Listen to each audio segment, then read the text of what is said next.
ما شاء الله لا حول ولا قوة إلا بالله العلي العظيم.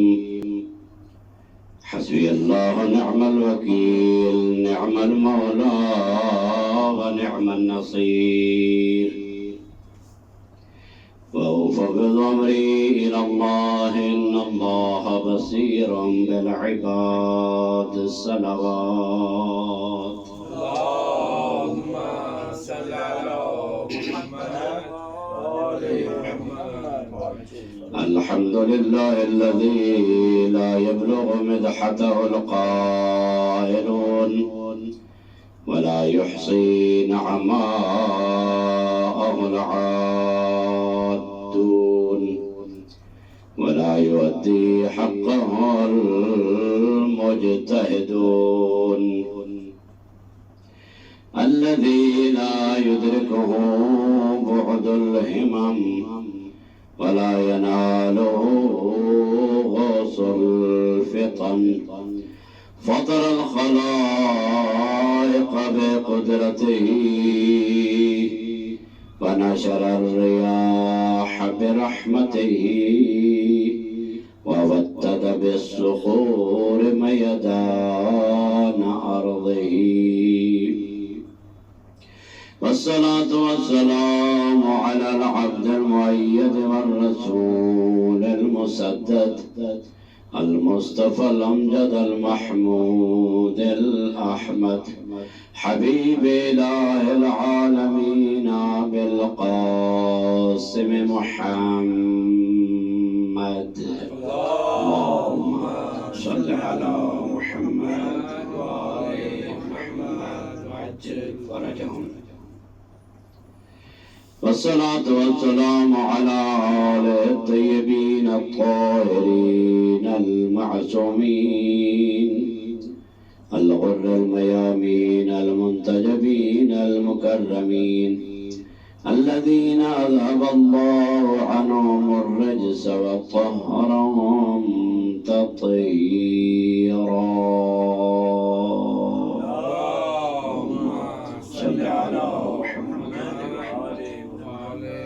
ورحمة الله على محبيهم ومواليهم وشيعتهم أجمعين، واللعن الدائم على أعدائهم ملعونين من يوم عداوتهم إلى أبد الآبدين.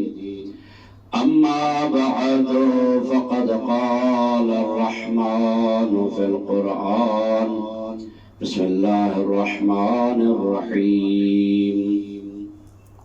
يا أيها الذين آمنوا ادخلوا في السلم كافة. وقيل في زيارة الجامعة الكبيرة: السلام عليك يا معدن الرحمة وخزان العلم. صلوات. صل على محمد وآل محمد وعجل فرجهم. واہ پروردگار عالم آپ سب کے ہمارے توفیقات خیر میں اضافہ فرمائے. اشیاء محمد کریم اہل بیت کے شہر ام المقدسہ کی سرزمین پر، جو کہ سرزمین بہشت ہے، خدا ذوالجلال ہمیں علم نافع، رزق واسع اور عمل مقبول کی دولت سے مالا مال فرمائے.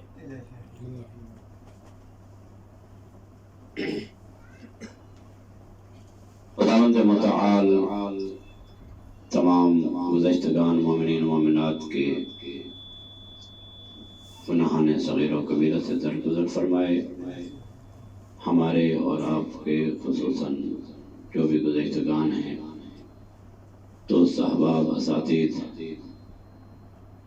جو اس دنیا سے چلے گئے اور ان کے حقوق ہماری گردن پر ہیں، پروردگار ان کی قبور پر اپنی رحمتوں کا نزول فرمائے. زیارت جامع کبیرہ میں زائر خدمت معصوم میں سلام عرض کرتے ہوئے اپنا نذرانہ عقیدت اور دل کی بات پہنچانا چاہتا ہے، نہایت ہی متبرک زیارت اور معتبر زیارت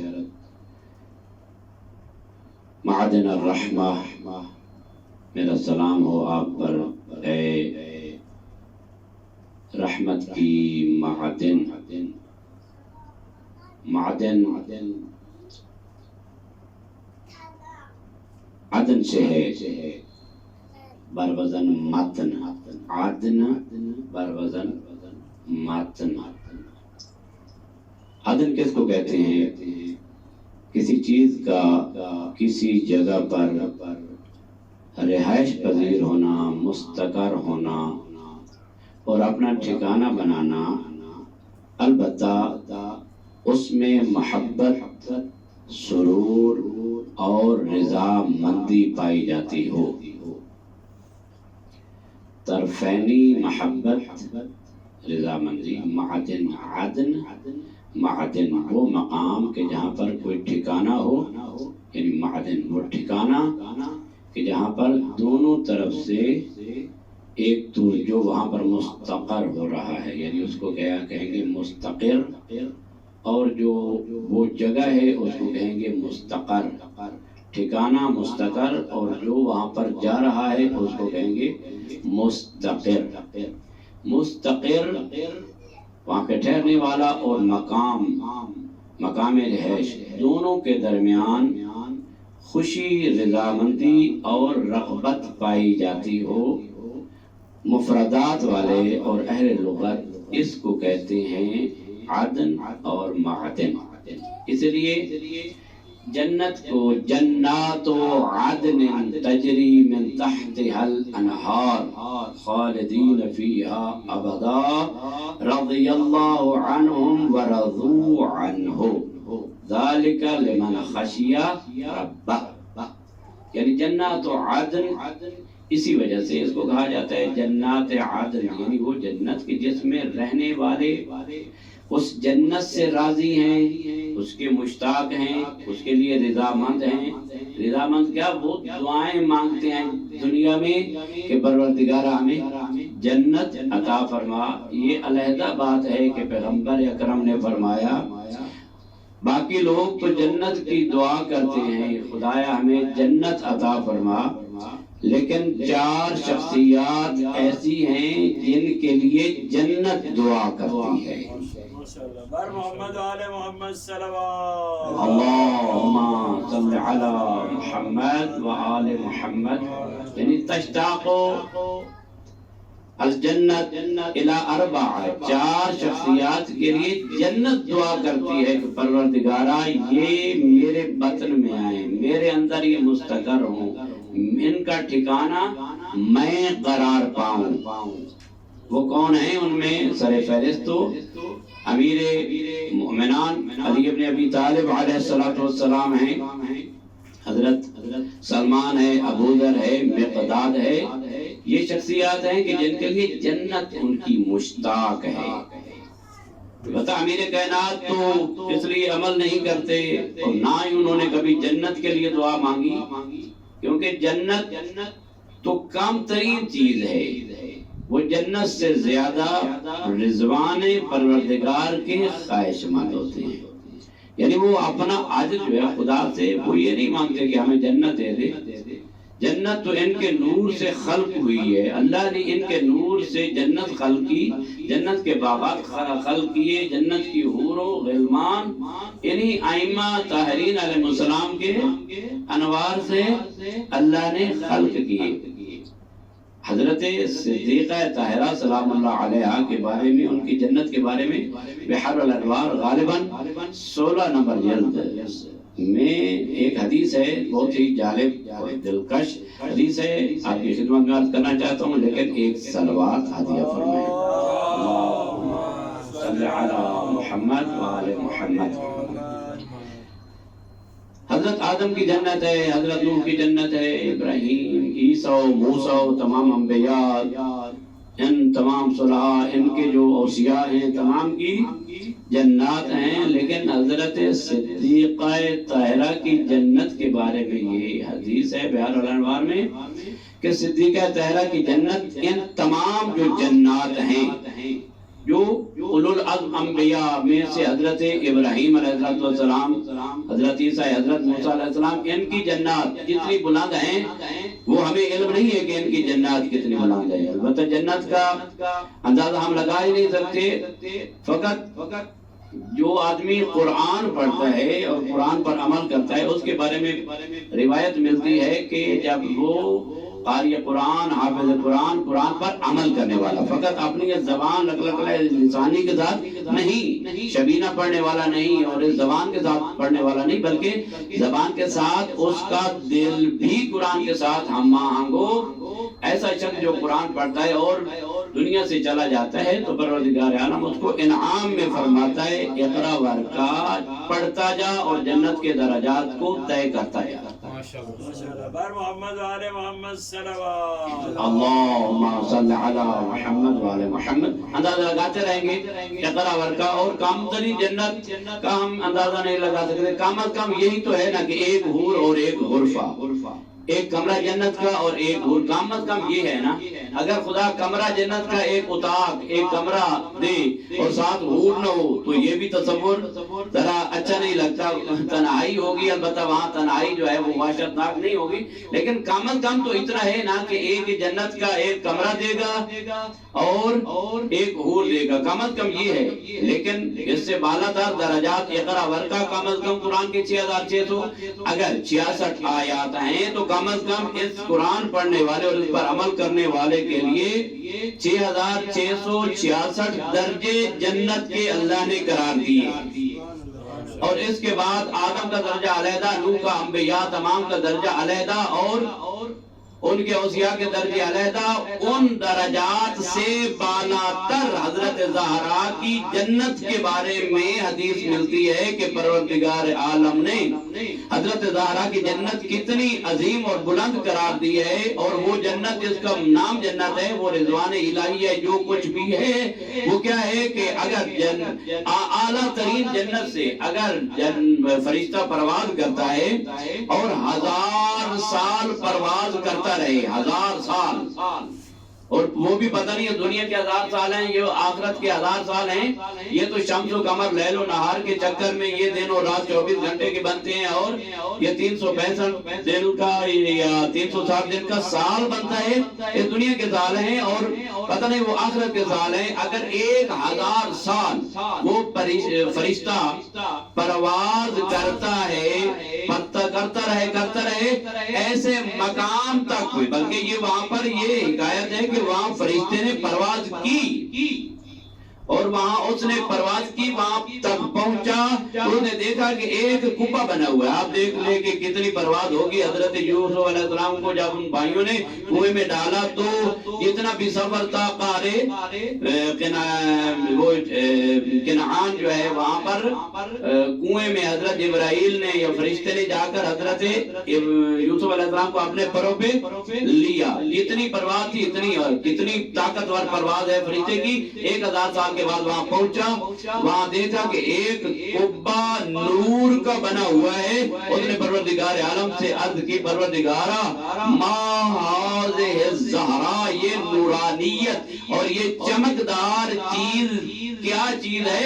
تو پروردگار کی طرف سے آواز آئی، هذه الزہرا لفاطمہ، یہ نور کا ایک قبہ جس کو زہرا کہا جاتا ہے، یہ میری کنیز فاطمہ زہرا کے لیے ہے۔ بار محمد و آل محمد صلوات اللہم صلی علی محمد و آل محمد۔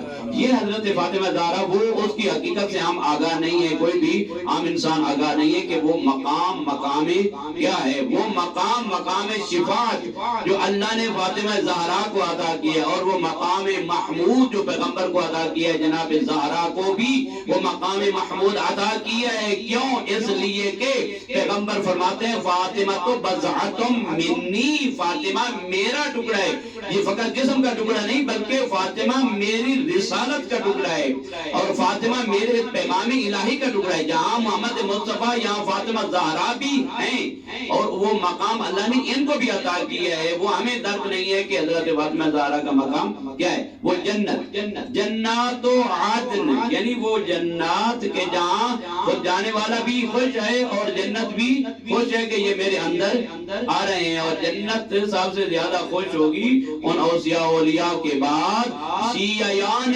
امیر المومنین اور شیعیان امام حسین علیہ السلام جب جنت میں جائیں گے تو جنت سب سے زیادہ اس وقت خوش ہوگی۔ ماشاءاللہ ماشاءاللہ۔ یہ جنات یعنی جنات و عدن یعنی معدن الرحمہ، یعنی رحمت کا خزانہ، ایسی جگہ کہ جہاں رحمت نے استقرار کیا ہوا ہے۔ رحمت سے مراد جو مختلف لی جا سکتی ہے، ایک تو رحمت کا معنی ہے رقت ہے، لطف ہے، عطوفت ہے، ہمدردی ہے، محبت ہے، یعنی جو انسان کے بشری تقاضوں کے مطابق جو ہے انسان کی عطوفت اور دل کی کیفیت کے مطابق انسان اگر کسی کو دیکھتا ہے کہ وہ مثلا بھوکا ہے تو اس کو کھانا کھلا دیتا ہے، یعنی اس پر عطوفت و مہربانی کرتا ہے، رحمت کرتا ہے۔ اگر کوئی نعوذ باللہ اگر کوئی جل رہا ہے، خدا نخواستہ جل رہا ہے تو اس کو وہاں سے نجات دیتا ہے، یہ رحمت ہے۔ اگر کسی کو دیکھ رہا ہے کہ کسی پر ظلم ہو رہا ہے تو ظالم اور مظلوم کے درمیان وہ حائل بنتا ہے تاکہ اس پر ظلم نہ کرے۔ یہ تمام عطوفت اور محبت اور یہ رحمت کے نمونے ہیں۔ رحمت عطوفتی جس کو کہا جاتا ہے عام جو رحمت ہے، لیکن رحمت پروردگار جو مراد ہے معدن الرحمہ، یہ تو ائمہ علیہ السلام میں ہے کہ وہ یتیم پروری بھی کرتے تھے، غریب پروری کرتے تھے، لوگوں کو عدل و انصاف مہیا کرتے تھے، یہ تمام چیزیں ہیں۔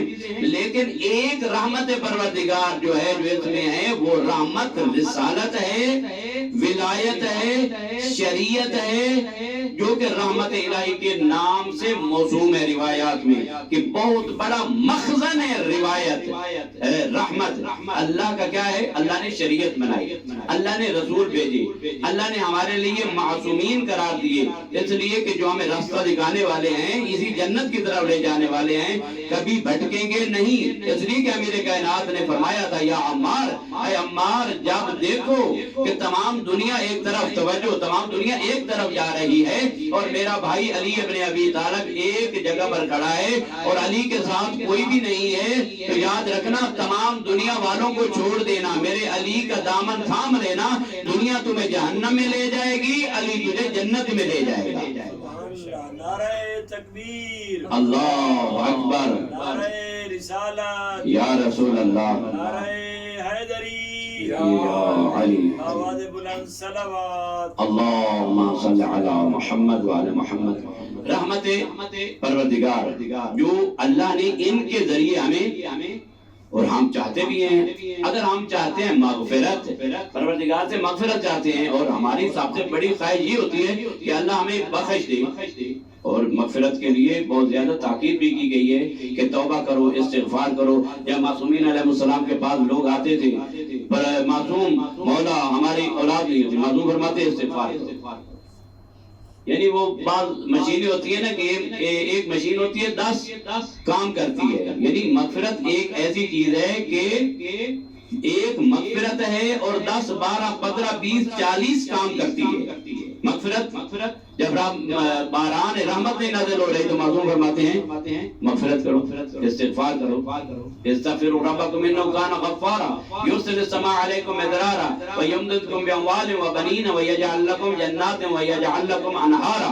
یہ تمام جو رحمت پروردگار ہے اس استغفار کے ذریعے، اور استغفار کے لیے جو وہ جنت بھی ملتی ہے کہ استغفار کرو تاکہ جنت میں جاؤ۔ مولا علی علیہ السلام کے پاس ایک آدمی آیا تو وہ استغفار کرتا ہوا تو مولا نے فرمایا کہ جانتے ہو استغفار کا طریقہ کیا ہے اور اس کے شرائط کیا ہیں؟ تو اس نے کہا نہیں، تو مولا نے فرمایا یہ زبان کے ساتھ استغفار کرنا اور توبہ کرنا یہ استغفار نہیں ہے، بلکہ اپنے دل کے ساتھ جو شرائط استغفار ہے اس کے ساتھ استغفار کرو، پروردگار عالم تمہارے اوپر اپنی رحمتوں کی برسات کر دے گا۔ سبحان اللہ سبحان اللہ۔ بار محمد وآل محمد صلوات، اللہم صل علی محمد وآل محمد۔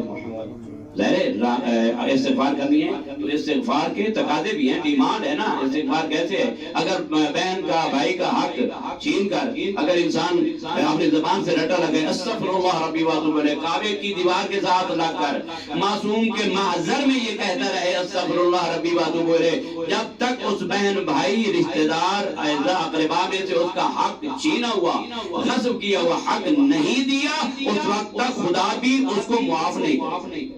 استغفار کیا ہے؟ حق اس کا ادا کر دو، جب حق ادا کر دیا اس وقت دعا مانگو پروردگارا جو حق کی ادائیگی میں نے جو تاخیر کی تھی، جلدی نہیں کی تھی اور حق واپس نہیں کیا تھا، وہ جو میں نے کوتاہی کی ہے اس کے لیے میں تیری بارگاہ میں توبہ اور استغفار کرتا ہوں۔ یعنی استغفار کی ہر ایک چیز کے اعتبار سے استغفار علیحدہ ہے، جدا ہے۔ حقوق اللہ کے بارے میں علیحدہ ہے، حقوق العباد کے بارے میں علیحدہ ہے۔ لگتا ہے کہ یہ باتیں بہت سخت ہیں، ایک صلوات کے ساتھ تائید فرما دیجئے۔ صلی علی محمد وآل محمد۔ اصل میں یہ ہے کہ حقوق العباد کا جب مرحلہ آتا ہے تو ظاہر ہے کہ مثلا اگر میں ڈیفالٹر ہوں کسی حق کا تو ظاہر ہے کہ مجھے مثلا بہت گراں تو گزرے گا، لیکن کیا ہے تذکر کرنا ہے۔ فذکر ان الذکر تنفع المؤمنین، جو ذکر کرو بتاؤ تاکہ وہ مومنین کے دلوں میں جو ان کو نفع پہنچائے۔ یعنی یہ ہر ایک کے اعتبار سے جو ہے وہ علیحدہ علیحدہ، حقوق اللہ کے اعتبار سے علیحدہ ہے۔ اگر نماز نہیں پڑھی، روزہ نہیں رکھا تو اس کے بارے میں استغفار کیا ہے؟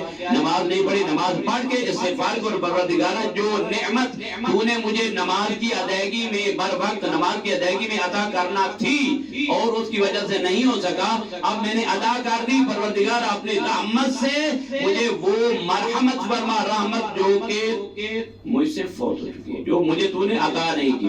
یہ ہے روزہ نہیں، حج نہیں کیا، زکات نہیں، خمس دے دیا، یہ تمام چیزیں جو ہیں اپنا استغفار علیحدہ علیحدہ رکھتی ہیں۔ انشاءاللہ خداوند متعال ہمیں ماہ استغفار، ماہ محرم میں، ماہ امام حسین علیہ السلام میں توبہ کی، استغفار کی توفیق عطا فرمائے کہ جس طرح امام حسین علیہ السلام بھی فرماتے ہیں کہ میں توبہ استغفار سے بہت زیادہ محبت کرتا ہوں اور خدا سے التجا اور خدا سے لو لگانا بہت زیادہ مجھے پسند ہے۔ یہ ہے توبہ اور استغفار، اور یہ چیزیں جو رحمت پروردگار کے عظیم نمونے ہیں، لیکن یہ ہے کہ ان کی اپنے اپنے جو ہے وہ تقاضے ہیں کہ جو انشاءاللہ جو کتب میں درج ہیں۔ رحمت کی قسم عاطفی رحمت ہے، ایک رحمت جو ہے عقلی رحمت ہے۔ انسان کی عقل اس کو درد نہیں کر سکتی، لیکن عاطفہ تو درد کرتا ہے۔ یعنی یہ دیکھا کسی کو ترحم آ گیا، والدین بزرگ ہیں ان کو دیکھا، ان کی مشکل کو دیکھا، اس پر رحم آیا، بہن بھائی ان پر، یعنی لیکن ایک رحمت عقلی ہے۔ وہ رحمت یہی اللہ نے ان معصومین ہستیوں کو بھیجا تاکہ ان کے ذریعے اللہ تعالی ہمارے اوپر رحمت نازل کرے۔ یہ رحمت الہی کا بہترین ذریعہ ہے۔ ائمہ علیہ السلام نے دونوں قسم کی رحمت کو اس دنیا میں رائج کیا۔ وَيُطْعِمُونَ الطَّعَامَ عَلَىٰ حُبِّهِ مِسْكِينًا وَيَتِيمًا وَأَسِيرًا إِنَّمَا نُطْعِمُكُمْ لِوَجْهِ اللَّهِ لَا نُرِيدُ مِنكُمْ جَزَاءً وَلَا شُكُورًا۔ انہوں نے اس عطوفت و رحمت اس لحاظ سے بھی، اور پیغمبر خاتم کو جو مصیبتیں پڑتی تھیں اور رحمت کا تقاضا کیا تھا اور غضب کا تقاضا کیا تھا، جو کسی کو اذیت کرے اس کے مقابلے میں خدا بھی کہتا ہے فَاعْتَدُوا عَلَيْهِ بِمِثْلِ مَا اعْتَدَىٰ عَلَيْكُمْ، جو کوئی زیادتی کرتے ہیں تو آپ اس کے مطابق اس پر وہ زیادتی اس کا جواب دے سکتے ہیں۔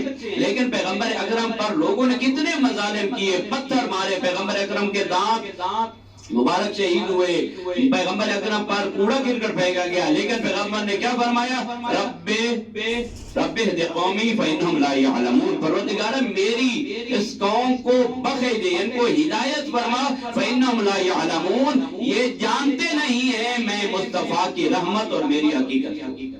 محمد وآل محمد صلوات اللہم صلی علی محمد وآل محمد۔ اور ان کی وہ جو رحمت ہے، اللہ ولی الذین آمنوا یخرجهم من الظلمات الی النور، اللہ ولی ہے ان کا جو مؤمن ہیں، یخرج من الظلمات الی النور، اللہ ان کو ظلمات سے نکال کر نور کی طرف لے جاتا ہے۔ کس طرح؟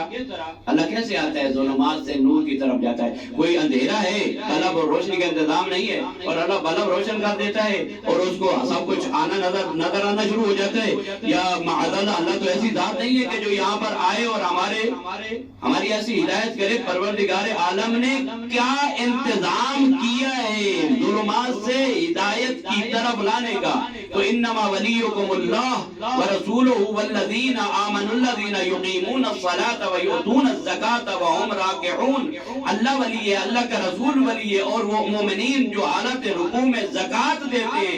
اللہ نے یہ سب کچھ انتظام کیا ہے کہ میں تو ایسی ذات نہیں ہوں کہ میں آ کر یہ کام کروں۔ اللہ نے اپنی رحمت کے نمونے قرار دیے ہیں کہ ایک میرا نمونہ جو ہے پیغمبر خاتم حضرت ختمی مطبت ہیں، اور ان کے بعد ان کے 13 معصومین ہستیاں میری رحمت کے عظیم نمونے ہیں۔ وہ کیا کریں گے؟ جو کام میں نے کرنا ہے میرے اذن سے وہی کام یہی انجام دیں گے۔ وہ کیا کام ہے؟ وہ کام ہے ہدایت کا، وہ ظلمات سے نکال کر نور کی طرف لے جانے کا کام ہے۔ کون ہے جو یہ کام کرتا ہے؟ وہی ہے کہ جو پیغمبر خاتم کے سچے اور سچے جانشین ہیں۔ وہ کون ہے؟ حضرت امیر المومنین سے لے کر حضرت فاطمہ زہرا اور مہدی برحق تک تمام ذوات ایسی ذوات مقدسہ ہیں کہ جو نہ فقط زمانے یسر میں اور اچھے حالات میں بلکہ تنگی کے حالات میں بھی وہ ایسا ایثار کرتے ہوئے نظر آتے ہیں۔ وَيُطْعِمُونَ الطَّعَامَ عَلَىٰ حُبِّهِ مِسْكِينًا وَيَتِيمًا وَأَسِيرًا، یعنی لوگوں کو کھلاتے ہیں، پھر کہتے ہیں انما نطعمکم لوجہ اللہ لا نرید منکم جزاء ولا شکورا۔ اگر ہم کسی پر احسان کر دیں تو ہمارا یہ توقع ہوتی ہے کہ کس دن وہ مجھے جھک کر سلام کرتے ہیں، ایسا ہے نا؟ یا اگر ہم کسی پر احسان کر دیں تو طبعی طور پر یہ ہے کہ ایک سلام تو کرے گا نا کہ اس نے میرے اوپر مہربانی کی ہے۔ لیکن ائمہ اہل بیت رحمۃ اللہ فرماتے ہیں ہم نے آپ کو دیا ہے، اگرچہ وہ ناشکری بھی کرے لیکن کہتے ہیں ہمارا اجر اس خدا کے پاس ہے جس کی خاطر ہم نے یہ کھانا کھلایا ہے، یہ ایثار کیا ہے۔ یہ اس کی رحمت کے نمونے ہیں، اور رحمت کے نمونے ہدایت کے اعتبار سے کون؟ میدان رزم میں، میدان جنگ میں رحمت الہی، سخاوت الہی کا بہترین نمونہ جب میدان کارزار ہے، امیر المومنین کے سامنے مشرک آیا ہے اور کہتے ہیں یا علی حبنی سیفک، اپنی تلوار مجھے دے دو۔ علی ابن ابی طالب نے تلوار اس کی طرف پھینک دی۔ وہ حیران ہو کے کہتے ہیں میدان جنگ ہے، کوئی پہلوان اپنی تلوار میدان جنگ میں نہیں دیتا، کیا آپ کو خوف نہیں آیا؟ اور آپ نے میرے سوال کا جواب دیا ہے اور اس کو استجابت تک پہنچائے۔ امیر کائنات فرماتے ہیں مجھے شرم آتی ہے گویا کہ میں یہ کہوں، مولا یہ گویا کہ یہ کہنا چاہتے ہیں میں سخاوت الہی، جود الہی کا پیکر ہوں، کوئی اللہ سے مانگے ہو نہیں سکتا اللہ عطا نہ کرے، کوئی کچھ علی سے مانگے ہو نہیں سکتا علی اس کو عطا نہ کرے۔ سبحان اللہ سبحان اللہ سبحان اللہ، نعرہ حیدری یا علی، جود کا ایک نمونہ۔ اور پھر جب اس نے یہ دیکھا کہ اتنی بڑی سخاوت میدان جنگ میں، تو اس وقت آگے بڑھتا ہے اور کہتا ہے میں گواہی دیتا ہوں انکا وصی رسول اللہ، وصی رسول تو علی ابن ابی طالب ہی ہے کہ جس نے اس حالت میں میری دعا کو رد نہیں کیا، میری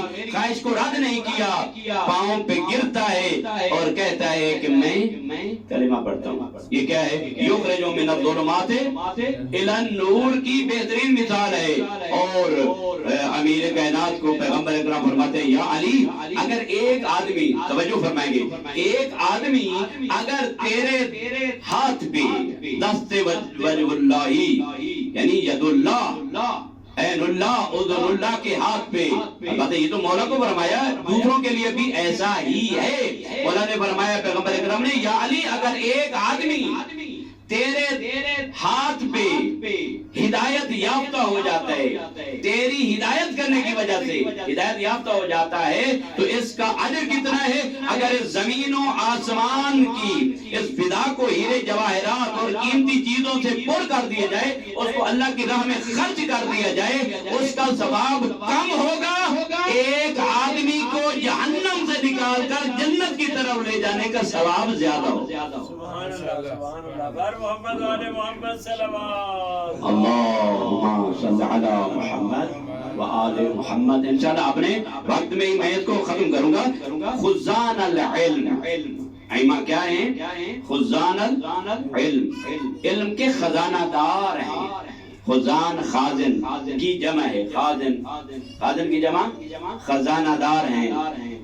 یعنی جہاں پر خزانے جمع ہوتے ہیں. خزانے مختلف قسم کے ہوتے ہیں. ایک مادی خزانے بھی ہوتے ہیں, ایک معنوی خزانے بھی ہوتے ہیں. ہیرے جواہرات ہیں, ڈالر ہیں, ریال ہیں, پاؤنڈ ہیں, یہ تمام یہ خزانے ہیں, مادی خزانے ہیں.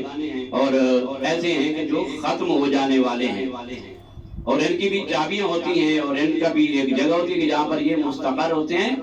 یہ خزانے مادی ہیں, لیکن ایک معنوی خزانے ہیں کہ جو اللہ کے ہاں ہیں. اور خدا خود فرماتا ہے ما عندکم ینفد وما عند اللہ باق. جو کوئی تمہارے اندر تمہارے پاس مادی چیزیں ہیں یہ تمام ہونے والی ہیں, ختم ہو جانے والی ہیں, اور جو اللہ کے پاس ہے وہ باقی رہنے والا ہے.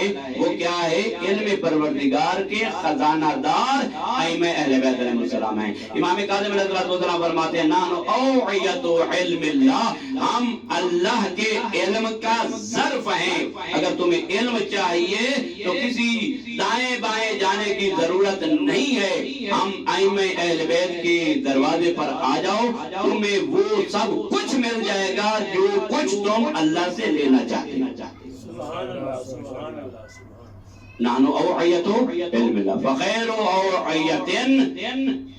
اور سب سے بہترین یعنی انسان کے قلوب بھی کیا ہیں؟ ظرف الہی. جس طرح کہ سید فرما رہے ہیں یہ ظرف ہے, یہ استقرار الہی, اور اللہ کے مسکن, ایسا کہیں کہ اللہ کے توجہ اس دل پر ہوتی ہے, اور یہ اللہ کا گویا کہ ظرف کے طور پر بعنوان ظرف ہے دل, اور یہی مستقر ہوتا ہے وہ علم جو اللہ نے علم ذوات مقدسہ کو عطا فرمایا. اس کے بارے میں بہت زیادہ علم کیا ہے, علم کی حقیقت کیا ہے, اور علم اور البتہ علم اور معرفت کے درمیان ایک فرق آپ کی خدمت میں بتاتا جاؤں کہ ایت اللہ عثمان جوادی عامری فرماتے ہیں کہ علم جو ہے وہ محسوسات کے بارے میں ہوتا ہے. جو محسوسات حواس خمسہ کے ذریعہ جو جن چیزوں کو درک کیا جاتا ہے, حواس خمسہ یعنی ہاتھ کے ذریعے, آنکھ کے ذریعے, یہ تمام جو حواس خمسہ انسان کے مادی چیزوں کے بارے میں, ان کو کہا جاتا ہے علم. علم مادی چیزوں کے بارے میں ہوتا ہے, لیکن پروردگار کے بارے میں ہمارا کیا صورتحال ہے؟ کیا ہمارا جو درک ہے پروردگار کے بارے میں وہ علم پروردگار ہے؟ علم اللہ کے بارے میں علم ہے ہمیں نہیں. معصوم فرماتے ہیں محسوسات کے بارے میں علم ہوتا ہے, اور جو محسوسات نہیں ہوتی ان کے بارے میں معرفت ہوتی ہے. اس لیے امیر کائنات نہج البلاغہ کے پہلے خطبے میں ارشاد فرماتے ہیں اول الدین علم ہو نہیں, اول الدین معرفتہ. اور ایک دوسرے مقام پر فرماتے ہیں اول الدین یا ابتداء الدین معرفت الجبار. اس لیے معرفت اس لیے کہا جاتا ہے کہ معرفت حواس خمسہ جو ہیں ظاہری, ان کے ذریعے درک نہیں کیا جاتا بلکہ دل کی آنکھ سے درک کیا جاتا ہے. اس لیے امیر کائنات نے کسی نے پوچھا یا علی جس رب کو آپ عبادت کرتے ہیں کیا اس کو کبھی دیکھا بھی ہے؟ تو امیر کائنات فرماتے ہیں میں نے کبھی اس رب کی عبادت نہیں کی جس کو میں نے دیکھا نہ ہو. لیکن مولا فرماتے ہیں لا بمشاہدت العیان بل بمشاہدت القلوب والابصار. بلکہ دل کی آنکھوں سے میں نے اس کو مشاہدہ کیا ہے, اس لیے میں نے اس خالق کی عبادت کی ہے.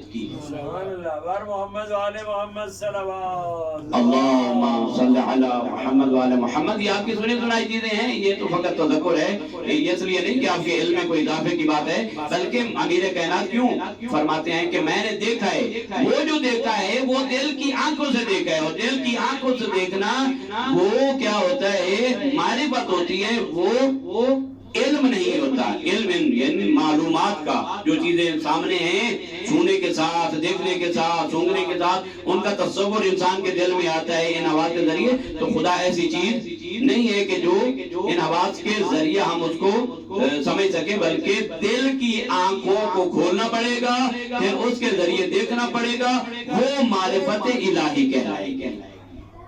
اول دین معرفتہ، پروردگار کی معرفت ابتدائی دین یہی ہے. لہذا علم اور معرفت میں بنیادی فرق جو ہے وہ یہ ہے. اور علم کے تو بہت زیادہ فضائل بھی ہیں کہ علم انسان میں روشنی لاتا ہے، علم انسان کو فائدہ پہنچاتا ہے. علم ایسی چیز ہے کہ جو انسان کی حفاظت کرتا ہے.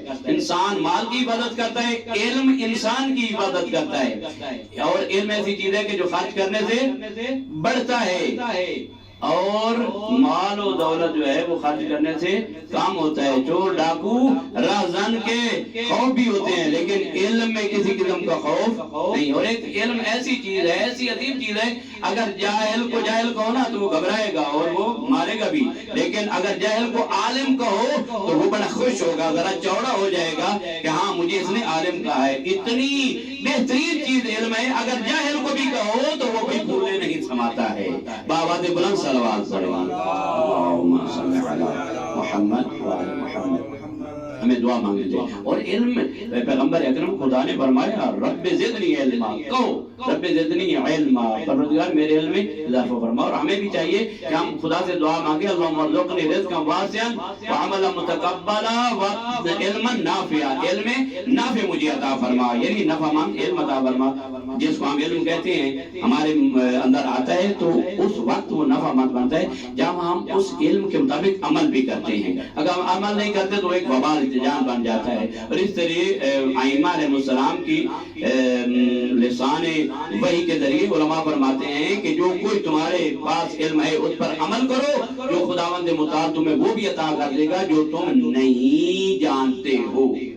اصل میں گویا کہ اگر دوسرے لفظوں میں کہا جائے کہ علم یعنی دوسرا نام اس کا عمل ہے. علم یعنی دوسرا نام عمل ہے. جو علم عمل کی وادی میں نہیں آتا وہ تو پھر اگر عملی ہے، عمل کی وادی میں انسان نہیں لاتا تو وہ گویا کہ علم نہ ہوا. جو وادی عمل میں آ جائے تو اس کو علم کہا جاتا ہے. یہ گویا علم اور عمل باہمی ارتباط ہے ان کا. لہذا مظہر علم الہی ائمہ طاہرین علیہ السلام کی ذوات گرامی ہیں. بہت طولانی بات ہو جائے گی، اپنے وقت میں ختم کرتا ہوں. علم انبیاء، علم ائمہ اور ہمارے علم میں یہ فرق ہے کہ ہمارا علم کسبی ہے، ہمارا علم بالکل محدود ہے. ہمارا علم بسا اوقات اگر ہمارے اندر زیادہ علم آ جائے تو ہم جو اس کو برداشت نہیں کر سکتے ہیں. اللہ نے اپنے علم کے ظرف ان کو قرار دیا ہے کہ جو علم جتنا بھی اللہ نے ان میں علم رکھا ہے اس علم کو برداشت کرتے ہیں. اس علم کو دوسروں کے ہاں علم کی ندیاں ایسے بہا دیں کہ سمجھنے والا نہ سمجھے، ایسی بات نہیں ہے. اس لیے امیر کائنات نے فرمایا تھا، کسی نے پوچھا مولا آپ کی کوئی حسرت؟ مولا نے فرمایا ہاں حسرت، دو حسرتیں ہیں. جتنا سخی تھا مانگا نہیں کسی نے، اور جتنا اللہ نے مجھے علم دیا تھا مجھ سے کسی نے سوال نہیں کیے. یعنی کتنا درد ہے امیر المومنین نے. انہا انا لعلما جمع، وہ علم الہی کا خزانہ ہے. فرماتے ہیں انہا انا لعلما جمع ينحدر عن السيل لا يلقى الی الطیر. میرے دل کی اور میرے قلب کی کوثار کی وادیوں میں علم ایسے چکر کھا رہا ہے. علی ترستا ہے، علی خواہش کرتا ہے کوئی ہو جو علی سے سوال کرے، علی اس کے لیے جواب آمادہ کرے. یعنی یہ علم الہی، لیکن یہ ہے کہ وہ علم اتنا دیتے ہیں کہ جتنا اس کی جو آدمی کی گنجائش ہو. یہ نہیں کہ اس کے اندر ظرف میں ایک پاؤ کی گنجائش ہے، معصوم اس میں من و من ڈالتے رہے، ایسی بات نہیں ہے. وہ بھی سلمان کو جتنا اس ظرف تھا سلمان کو دیا، اور کہتے ہیں کہ اگر ابوذر کو پتہ چل جائے سلمان کے علم کا، اسی لیے تو کہتے ہیں اس لیے کہ معصوم کے اندر وہ گنجائش ہوتی ہے کہ وہ برداشت کر سکتا ہے، غیر معصوم میں گنجائش نہیں ہوتی. اور وہ ایسی ایک چیز ہے کہ جب دوسرے کو پتہ چل جائے تو دوسرے کے اندر اس کا رشک پیدا ہو جاتا ہے کہ اے کاش میرے اندر بھی ہے. اس کی تعویل بہت زیادہ ہے، بہرحال یہ صدد میں نہیں ہوں. علم الہی کے خزانہ دار جو ہیں وہ ائمہ ہیں کہ جو اللہ نے ان کو علم وحبی بھی عطا کیا ہے اور علم کسبی بھی ان کے اندر ہوتا ہے. علم وحبی جو اللہ اپنی جانب سے من لدنا علم، یعنی اللہ کے ہاں سے ان کو علم ملتا ہے، ان کو حکمت ملتی ہے، ان کو صبر ملتا ہے، ان کو شجاعت ملتی ہے. تمام اوصاف حمیدہ ان کو ملتے ہیں، اور پھر بہترین نمونہ ہے، کمال ہے ان ذوات کا کہ جو ان سے مل جاتے ہیں نا تو ان میں بھی ان کا رنگ آ جاتا ہے۔ حضرت جون ایک سیاہ رنگ کا غلام، حضرت ابوذر کا غلام، مولا علی نے اس کو خریدا اور خرید کر حضرت ابوذر کو دیا۔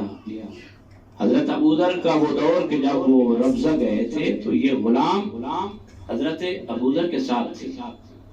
جون بزرگ شخصیت ہیں، سیاہ رنگ کے غلام ہیں، حضرت ابوذر کے ان دنوں میں بھی ان کے ساتھ تھے۔ پھر واپس مدینہ آئے، مدینہ میں اہل بیت علیہ السلام کے ساتھ رہے، مولا علی، امام حسن، اور پھر امام حسن علیہ السلام کے بعد امام حسین علیہ السلام کے ساتھ رہے، اور جو ان کے ساتھ مل جاتا ہے ان میں رنگ حسینیت آ جاتا ہے۔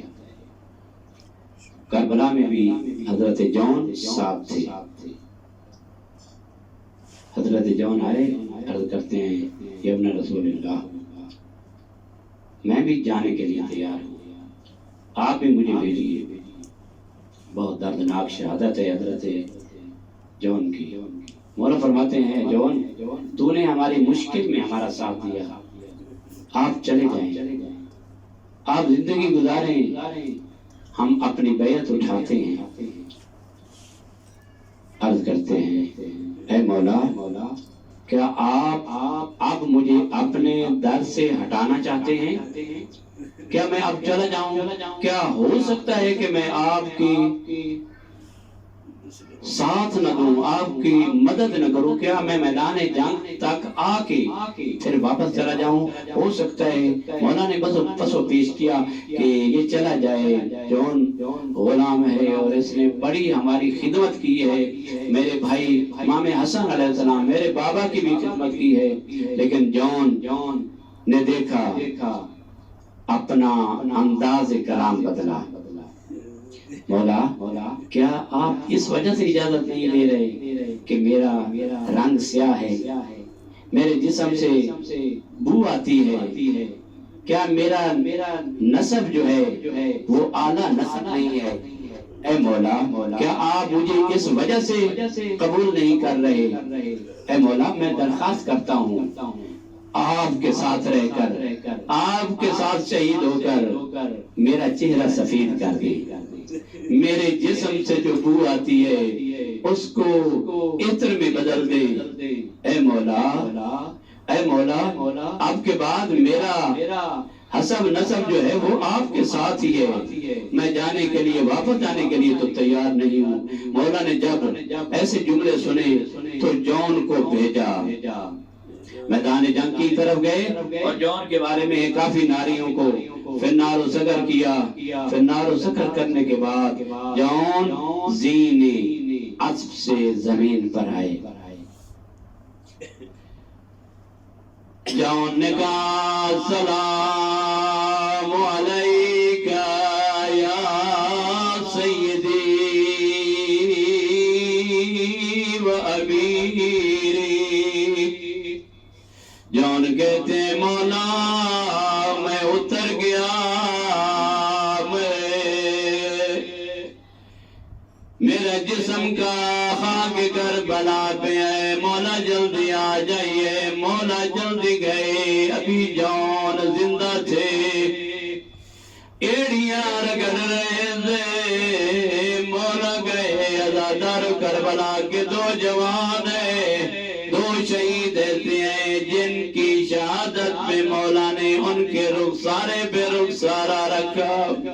ایک جوان ہم شکل پیغمبر جب علی اکبر کے لاشے پہ گئے، ایسے گئے طریق دیے، وَوَضَعَ خَدَّهُ عَلَى خَدِّهِ، اپنا رخسارہ اکبر کے رخسارے پہ رکھا، ایک درد بھرا بیان کیا، قالت دنیا بعد خلافہ، اکبر تیرے جانے کے بعد میری دنیا ختم ہو گئی۔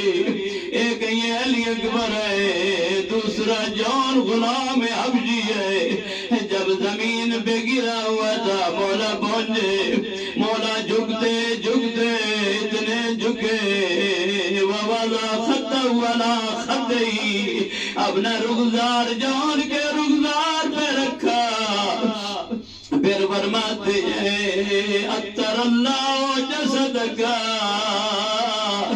بیض اللہ وجہک، اے جان خدا تیرے چہرے کو سفید کرے اور تیرے جسم میں خوشبو پیدا ہو جائے، تو نے اپنی غلامی کا حق ادا کر دیا۔ میں کہتا ہوں اے مولا، جب دعا کی قبول بھی ہوئی، یقیناً راوی کہتا ہے 10 دن کے بعد بھی ہم وہاں سے گزرتے تھے، وہاں سے خوشبو ہی خوشبو آتی تھی۔ اے مولا، آج تو جان کی لاش پہ پہنچے، لیکن جب روز عاشور کی عصر ہوگی، آپ آواز دے رہے ہوں گے این زہیر، این بریر، این مسلم، این علی الاکبر، این ابو الفضل العباس، ایھا الکرام، اے کریمو اے شریفو اٹھو، دیکھو تم نے بھی جنگ کی تھی، اب دیکھو میرے جگر میں علی اکبر کا زخم بھی ہے اور میرے جگر میں عباس کا زخم بھی ہے، آؤ دیکھو پیاسوں کے کیسے ہوتے، دیکھو پیاسوں کی جنگ کیسے ہوتی ہے۔